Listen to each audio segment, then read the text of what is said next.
오늘 이 시간 함께해 주실 분들 소개해드리도록 하죠. 오늘은 신한금융투자 이상경 차장, 하이투자증권 이화진 과장과 함께하겠습니다. 두 분 안녕하십니까? 네, 안녕하세요. 네. 두 분이 사적으로 또 굉장한 베스트 프렌드라고 들었는데 오늘 뭐 환상의 궁합을 기대해봐도 됩니까? 네, 알겠습니다. 알겠습니다. 예. 환상의 궁합 기대해봐도 될까요? 네, 열심히 해보겠습니다. 네, 좋습니다. 두 분의 궁합을 기대해보면서 두 분과 함께 오늘 시장에서 핫했던 이슈들 분석해보도록 하겠습니다. 오늘 이야기 나눠볼 주제들 먼저 보여드리겠습니다. 네, 오늘 코스닥의 상승을 이끌었던 제약바이오주, 그리고 요즘 기세가 좋았던 철강주, 그리고 연일 뜨거운 AI 관련주에 대한 이슈까지 다뤄보도록 하겠습니다. 제가 오늘 과장님께 바이오주가 왜 이렇게 잘 가냐라고 여쭤봤었는데 HLB 물적 분할도 있지만 바이오테크주들의 마일스톤에 관련한 이슈가 메인이다라고 말씀해 주셨거든요.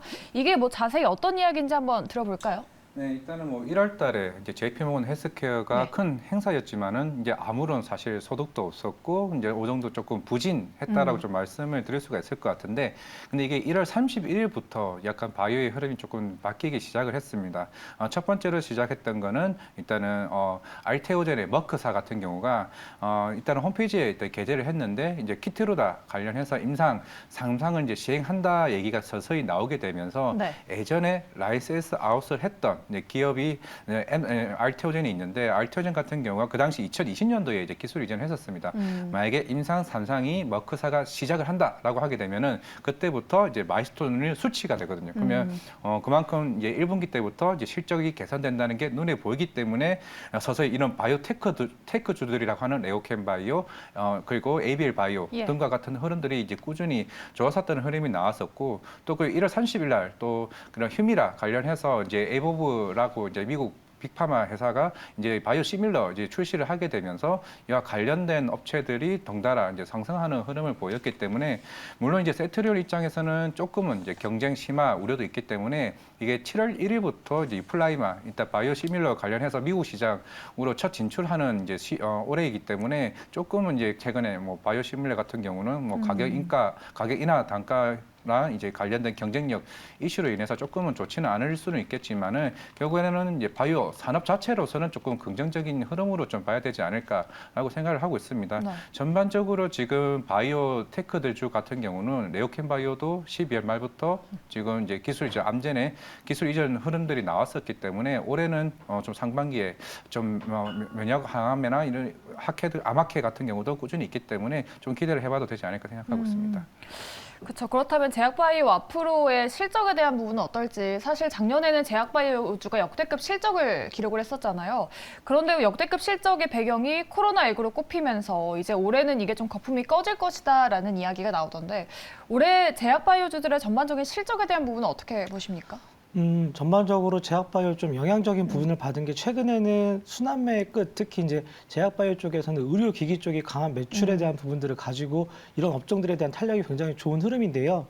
오스템 임플란트가 매출을 1조를 기록을 했고, 네. 저희가 잘 알고 있는 삼성바이오로직스가 연간 사상 최대 매출이 3조, 그리고 이제 최근에 셀트리온이 2조 정도를 기록을 해주면서 1조 클럽에 들어오는 종목들이 제약 대표 업종으로 한 3종목 정도 들어오는 흐름인데, 상대적으로 CMO부터 시작했던 국내 제약 바이오 흐름이 재작년에 면역 항암제, 그리고 최근에 이제 의료기기 쪽에 대한 부분들, 코로나를 끌고 오면서 상대적으로 임상 실험에 대한 부분들이 좀 지연이 된 부분이 있었고, 중국 쪽에 대한 리오프닝이 다시 또 재개가 되면서 최근에 좀 이슈가 되고 있는 대웅제약을 필두로 해서 메디톡스, 그리고 휴젤까지 이어지는 이제 이런 보톡스주들이 좀 움직이는 흐름이고, 결정적으로는 오스템 임플란트가 중국 쪽이라든지 유럽, 미국 쪽까지 어느 정도 글로벌 매출을 끌어가는데, 이 밑단에 들어오는 미용 기기들이 상대적으로 중국에서 선전을 하고 있고, 이런 부분들이 계속적으로 매출이 증가되는 흐름인 것 같아요. 그래서 과거에는 임상을 진행한다, 그리고 3상에 대한 부분들이 마무리가 된다, 애로가 된다라고 하는 부분들에 대한 부분들이 전체적으로 순환매가 돌았다라고 하면, 지금부터는 실질적으로 매출이 나오는 업종, 특히 이제 의료기기 쪽에서 기관들 수급이 좀 들어오는 흐름인 것 같고요.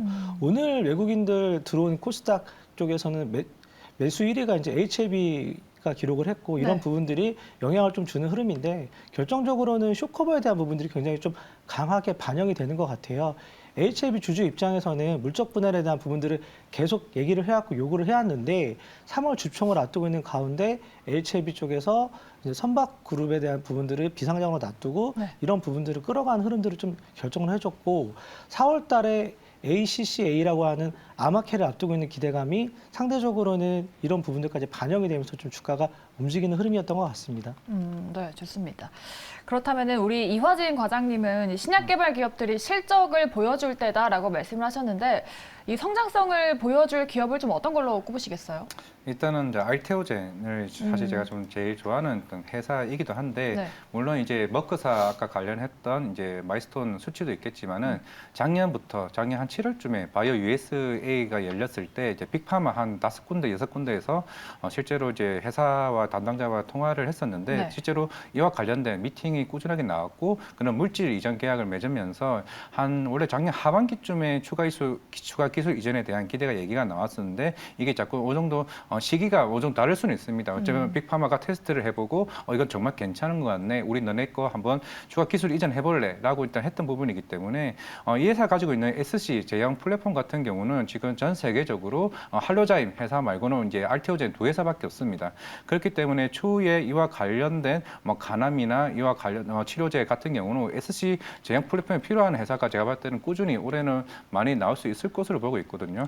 그리고 최근에 삼천당 제약 같은 경우도 뭐 아일리아 관련 이슈도 있지만은 이 회사 이제 알터스 바이오로직스라고 자회사가 있습니다. 자회사도 지금 그와 관련된 아일리아 임상 3상에 일단 돌입을 했던 부분이기 때문에 이와 관련된 바이오 시밀러나 그리고 추가 기술 이전에 대한 기대가 있는 만큼 알테오젠이 최근에 좀 수급 쪽도 그렇고 좀 바닥에서 조금 정도 올라오는 흐름을 봤을 때 이런 바이오테크 쪽으로는 좀 대장주로 움직이지 않을까 생각하고 있습니다. 네. 제약바이오 산업이 시세를 줄 때 꼭 텐베거 종목들이 많이 나오죠. 우리 차장님도 이런 알테오젠 같은 기술 잠재력이 있는 기업을 꼽으시겠어요? 아니면 어떤 종목을 좀 보고 계십니까? 현재로서는 굉장히 쇼커버가 빠르게 진행이 되고 네. 업종 내에서 순환매가 빠르게 움직이는 상황이기 때문에 개별 종목에 대한 부분들을 장중에 대응하기보다는 올해 굉장히 좀 좋아지는 대표적인 업종을 가져가는 게 네. 제약바이오 쪽에서는 조금 더 장기 투자하기엔 좀 무난할 것 같아서 삼성바이오로직스를 잘 봐야 될 것 같아요. 분기 사상 최대 매출을 계속 갱신을 하고 있고 네. 주가 같은 경우에는 작년 3분기부터 조금 쉬는 흐름이거든요. 그래서 상대적으로 셀트리온이 가지고 있는 CMO 시장을 충분히 가져오는 입장인 것 같고요. 증설에 대한 부분들이 계속적으로 진행이 되는 부분들은 굉장히 좀 좋은 흐름인 것 같아요. 그래서 결정적으로는 이 CMO 시장 같은 경우에는 계속적으로 앞선에 있는 제약주들이 많이 팔린다라고 하면 이쪽 부분에 대한 수요는 계속적으로 늘어나는 흐름인 것 같고요. 유럽에서 차지하고 있는 매출 비중이 35% 그리고 올해 늘려야 될 부분들이 약 한 50% 가까이 늘린다라고 하면 국내 매출보다는 해외 매출 쪽에서 굉장히 좀 좋은 흐름들이 좀 이어질 것 같다라고 저는 보고 있어서 삼성바이오로직스를 대표적으로 좀 가져가는 게 가장 무난하지 않냐라고 생각을 하고 있습니다. 네. 우리 시청자분들께서 제약바이오는 변동성이 있어서 선두 투자하기 어렵다라고 말씀 많이 하시는데 오늘 알려드린 알테오젠 그리고 삼성바이오로직스를 관심 종목에 넣어두고 한번 꾸준히 체크해 보시면 좋을 것 같습니다. 저희 두 번째는 철강주 한번 짚어보도록 할게요. 이 중국이 양회를 앞두고 대규모 부동산 정책을 내놓지 않을까 하는 기대감 그리고 튀르키예 지진까지 더해서 철강 수요가 커질 것이다라는 이슈까지 더해지면서 오늘 철강주가 전체적으로 상승했습니다. 지난주에 저희가 철강주를 다뤘을 때는 포스코홀딩스만 제일 큰 시세를 냈었는데 이번에는 뭐 중소형주까지 동반해서 분위기가 좋았어요. 단기적으로 조금 급등한 부분이 있긴 한데 여기서 더 갈 수 있을까요? 굉장히 좀 좋은 흐름들이 이어질 것 같습니다. 네. 왜냐하면 인프라에 대한 건설 부분이 국내 쪽에 국한된 게 아니라 최근에 좀 이슈가 나오고 있는 오늘 얘기가 나왔죠. 튀르키예 관련된 부분들이 생산 지연에 대한 이슈가 있었고 그러면 상대적으로 국내에 대한 수요는 증가가 될 수밖에 없는 가운데 최근에 중국 시장이 상대적으로 인프라 쪽에 대한 투자 부분들 특히 부양책에 대한 부분들이 진행이 된다라고 하면 상대적으로는 커머더티 가격은 쭉 빠져있는 상태에서 마진에 대한 스프레드는 쭉 올라가고 이런 부분들이 주가가 많이 오른 상태가 아니고 연평균 퍼가 한 3배에서 4배 정도 움직이고 있는 철강 업종에 대한 전반적인 긍정적인 흐름들이 순환매가 도는 가운데 기관이라든지 외국인 입장에서는 상대적으로 싼 업종이 뭐냐 그리고 올해랑 내년에 좋아지는 이런 매출 구조를 가지고 있는 업종이 대표적으로 철강 업종이 될 것 같고요. 저희가 최근에 3년 동안에는 배당주 형식으로만 접근을 했는데 만약에 하반기에 러시아 우크라이나 전쟁에 대한 부분들이 어느 정도 윤곽이 잡히면 상대적으로는 가까운 쪽에 대한 튀르키예 이슈, 그리고 중국에 대한 수요, 그리고 하반기에 러시아, 우크라이나에 대한 부분까지 이연이 된다라고 하면 올해 같은 경우에는 가치주가 아니라 성장주에 대한 부분으로 좀 접근을 해도 될 것 같고요. 그리고 최근에 IR 쪽에 대한 부분들을 계속적으로 좀 들어보면 컨퍼런스 콜 쪽에서 상대적으로 마진에 대한 구조가 굉장히 좀 좋은 상태이고 국내 같은 경우에는 어느 정도는 과점에 대한 부분들을 좀 만들어간 산업이기 때문에 이런 부분들이 상대적인 효과를 볼 수 있는 대표적인 업종이 아닌가라고 생각을 하고 있습니다. 그렇죠. 사실 또 실적에 대한 이야기를 나눠보면은 철강주가 지난 4분기부터 실적이 급감을 했고 올해 실적 전망도 조금은 부진한 걸로 알고 있는데 주가는 오히려 상승을 합니다. 뭐 일단 주가가 상승하면 좋기는 한데 이 실적과 다르게 가는 이 주가 흐름을 좀 어떻게 받아들여야 될지 쭉 갈 거라고 보십니까? 일단은 뭐 아까 말씀드렸던 것처럼 결국 중국 쪽에서 흐름이 먼저 나왔습니다. 1월 달부터 부동산 이제 가격 주택 가격 지수도 어느 정도 회복세를 보이기 시작을 했고 그리고 아시아 철강 쪽에서 이제 1위를 하고 있는 바오스틸 같은 경우도 1월 달부터 철강 가격을 인상을 했고요. 뭐 우리나라 같은 경우는 뭐 2월 달부터 얘기는 나온다고 얘기는 했었는데 뭐 현대제철이나 동국제약 같은 경우도 조선 쪽에 있는 후판 가격 인상을 하기로 했었습니다. 그러면 결국 이제 앞에서 말씀드렸던 스프레드 가격에 대한 마진이 계속 커질 수밖에 없는 상황이라고 한다면은 충분히 실적이 이제 예상보다 컨센보다 굉장히 좋아질 수 있다는 측면이 좀 기대를 해볼 수가 있을 것 같고요. 결국에는 이제 10월점은 중국이 될 것 같습니다. 결국 3월 초에 전인대에서 올해 작년 같은 경우 한 10월쯤인가 그때 IMF 같은 경우는 올해 중국의 성장률에 대해서 대략 한 3.5% 정도 예상을 했었는데 실제로 만약 이번에 강력한 이제 경기 부양책이 나왔을 때 성장률이 좀 주목을 하고 있는데 대략 5.5%까지 중국의 성장률을 이제 주목을 했다는 거는 결국 인프라나 이런 중국 부동산에 대한 그만큼 투자가 이제 강하게 나왔을 때 이제 우리나라 철강이나 최근에 오늘 같은 경우는 건설기계 쪽도 이제 강한 상승 흐름을 보였던 만큼 결국에 이제 시장이 주목하고 있는 거는 3월 초에 있을 전인대 마양에 따라서 향후 뭐 철강이나 기계 쪽에 대한 뭐 실적 개선이 더 흐름이 어느 정도 뒤바뀌는 흐름이 되지 않을까 생각하고 있습니다. 네. 우리 차장님이 철강주를 이제는 성장주로 볼 수 있겠다라는 말을 하셨는데 앞서서 뭐 제약바이오는 대형주인 삼성바이오를 짚어주셨어요. 그렇다면은 철강주 안에서는 어떤 종목을 좀 눈여겨보십니까? 대표적으로 뭐 포스코홀딩스가 최근에 좋은 흐름들을 보여주고 있지만 그 밑단에 있는 뭐 오늘 현장에서 개인적으로 동국제강을 좀 매수를 해봤는데 상대적으로 올해 1분기에 대한 부분들이 굉장히 좀 강하게 이연이 돼서 올해 3분기까지 계속적으로 매출이 좋은 흐름들이 이어질 것 같고요. 강간 쪽의 매출은 건설이라든지 인프라뿐만이 아니라 저희들이 가지고 있는 신재생 에너지에 대한 부분들이 수요가 굉장히 크게 발현이 되는 또 철강 업종이거든요. 그래서 이런 3월 초에 IRA 미국 법안이 세부적으로 확정이 되면 상대적으로는 뭐 신재생 태양광이라든지 풍력이 움직일 수는 있겠지만 그곳의 밑단에서 그 전력을 이끌어주는 강간 쪽에 대한 매출 부분도 굉장히 좋은 흐름들이 이어질 수 있다라고 저는 보고 있거든요. 어찌됐든 풍력에서 발생되는 에너지를 ESS에서 저장을 해서 전선 쪽으로 빼서 이제 전력화 시켜야 되는 부분들이 있기 때문에 그래서 상대적으로는 동국제약 같은 경우가 연평균 배당률도 5%대 초반 그리고 올해 성장에 대한 부분들도 어느 정도 발현이 된다라고 하면 주가 수준은 현재 굉장히 좀 저평가 국면이다라고 저는 개인적으로 보고 있습니다. 좋습니다.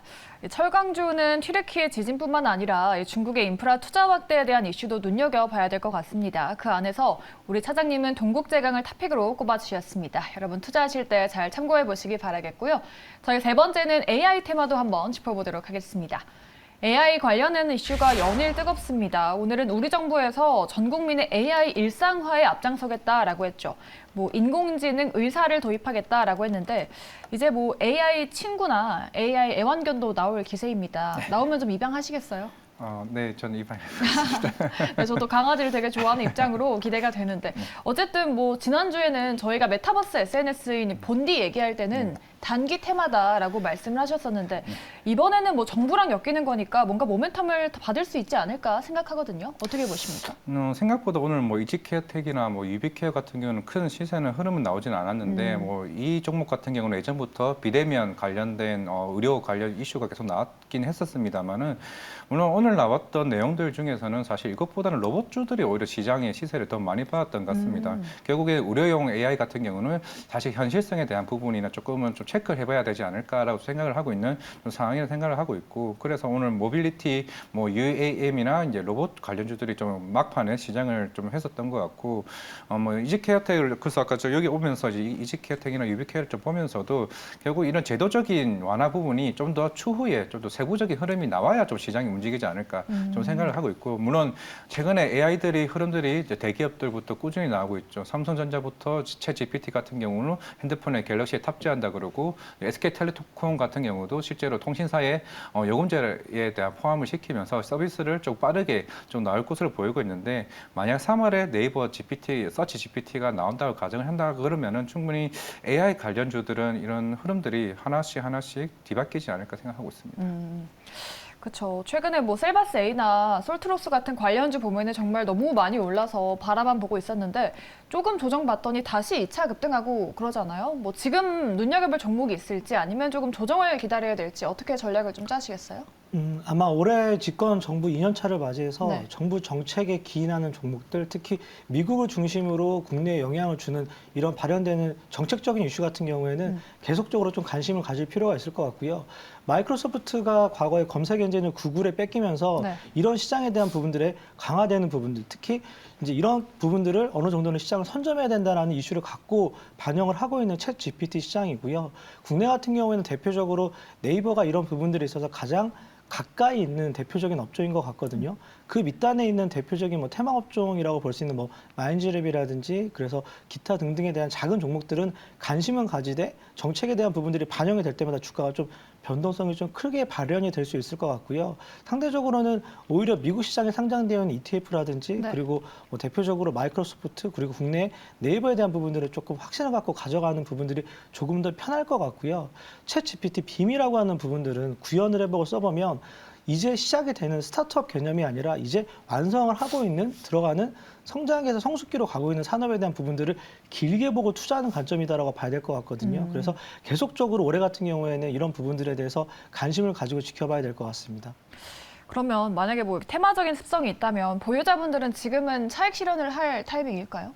네, 지금은 주가가 바닥에서 최소 70에서 뭐 많게는 한 200% 가까이 주가가 다 올라와 있는 상태이기 네. 때문에 지금 구간에서는 매매 대응도 굉장히 조금 쉽지 않은 시장이거든요. 그리고 이미 1, 2월 달에 이런 부분들이 충분히 반영된 주가 수준이기 때문에 뭐 제 개인적으로는 조정이 나온다라고 하면 오히려 네이버 같은 경우를 이제 작년에 중고마켓의 부분들을 네. 기반형이 되면서 실적에 대한 부분을 충당금을 쌓았기 때문에 오히려 네이버 같은 경우가 조금 더 편할 것 같습니다.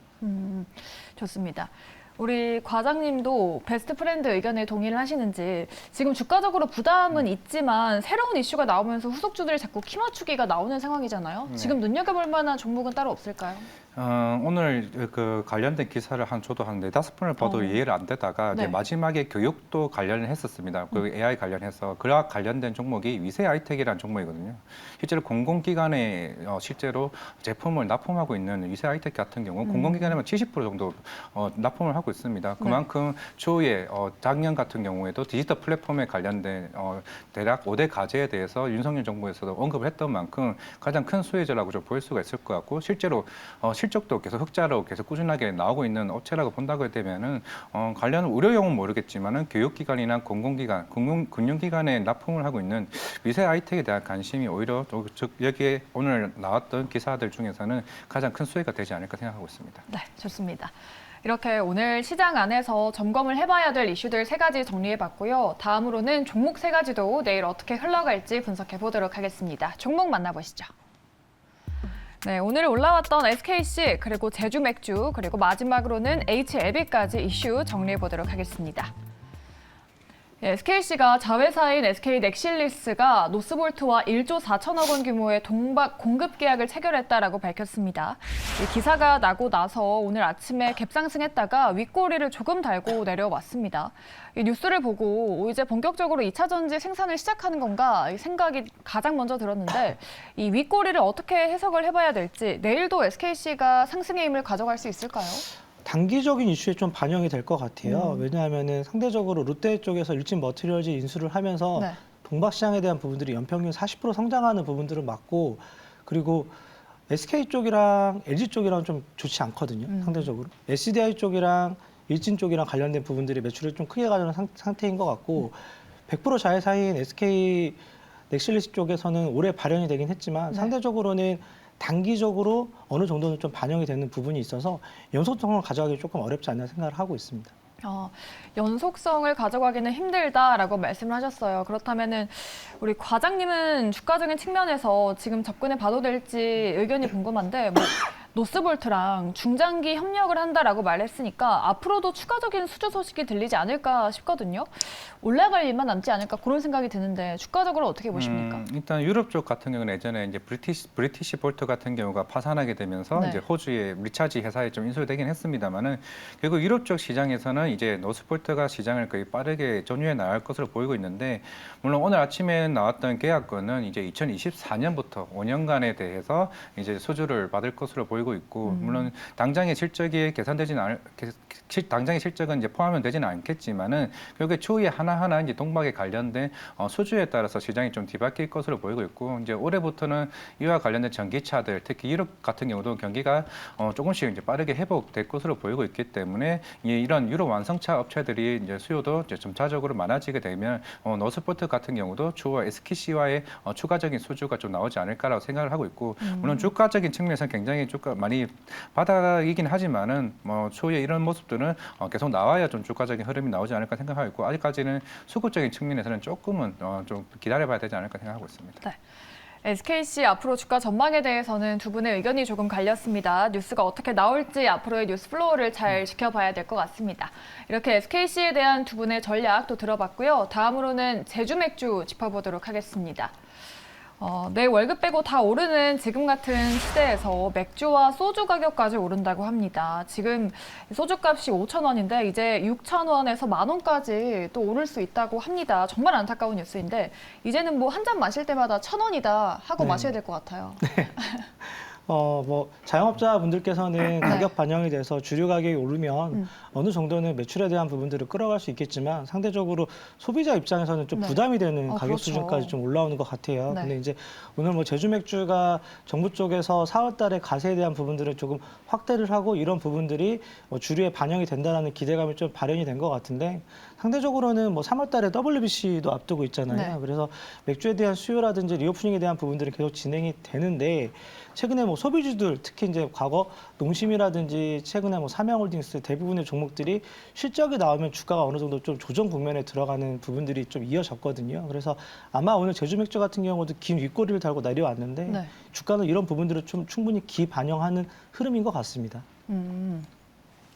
작년 2월에도 주류 가격이 인상되었을 때 좀 시총이 작은 종목들이 테마성으로 급등을 했고 제주 맥주도 그때 아마 상한가를 기록했던 걸로 기억이 나는데 이렇게 테마를 잘 타는 제주 맥주가 앞으로도 조금 더 상승을 이어갈 수 있을지 워낙 테마성이 강해서요. 어떻게 보십니까? 사실 뭐 가격 이제 이런 소주나 맥주와 같은 부분들은 가격을 이제 서민들이 많이 쓰는 제품들 같은 경우는 가격 인상을 쉽게 할 수도 없을 그쵸. 뿐더러 작년에도 이미 한번 했었기 때문에 그만큼 이제 우리나라 같은 경우는 이제 수입 맥주도 많이 들어왔기 때문에 네. 그만큼 가격을 올린다고 해서 이제 수혜를 보기는 쉽지 않은 것으로 보이고 있습니다. 결국 원 부자재 가격도 계속 인상을 하고 있는 상황에서 마진을 확대하고자 한다고 해서 소비자가 건다고 많이 다른 대안책이 있기 때문에 그에 대한 부담이 있지 않을까. 결국에는 마진은 는다고 해서 큐가 느는 부분이 아니기 때문에 오늘 같은 이제 윗꼬리를 크게 달고 내려오지 않았을까라고 생각을 하고 있기 때문에 만약에 가격을 올리지 않게 되면 오히려 또 적자폭은 더 커질 수밖에 없다는 측면에서는 좀 시장에서는 좀 안 좋은 국면을 좀 보지 않을까라고 생각을 하고 있고 또 이와 비슷하게 최근에 택시 요금 인상에 대한 부분을 최근에 좀 뉴스에서 본 적이 있는데 그러면 이제 이러다 보니까 당연히 11시, 12시 이후에 할증이 됨에 대해서 택시 기사들에 대한 수익이 더 좋아지지 않냐라는 얘기가 나왔는데 네. 생각보다 공급은 늘었는데 수요가 확 줄어들어버린 거죠. 그와 비슷하게 이런 부분들도 우리가 필수재가 아닌 부분이기 때문에 소주 맥주 부분도 제가 볼 때는 가격 인상을 하지 않으면 그만큼 판가도 그에 대한 마진도 굉장히 안 좋아질 수 있다는 측면에서는 제가 볼 때는 좀 부정적으로 봐야 되지 않을까 생각하고 있습니다. 네, 그렇죠. 뭐 주가가 워낙 일일천하로 끝날 때가 많아서 제주 맥주는 테마성으로 움직인 경험이 있기 때문에 조금은 유의해서 지켜보셔야 될 것 같습니다. 제주 맥주까지 저희가 짚어봤고요. 마지막으로는 HLB 들여다보도록 하겠습니다. HLB가 지난해 실적 발표 그리고 물적 분할 추진 이슈에 그룹주가 모두 급등을 했죠. 사실 HLB가 나오자마자 시청자분들이 많이 궁금해하시는데 뭐 1년 물려 있었다 이렇게 말씀을 많이 하세요.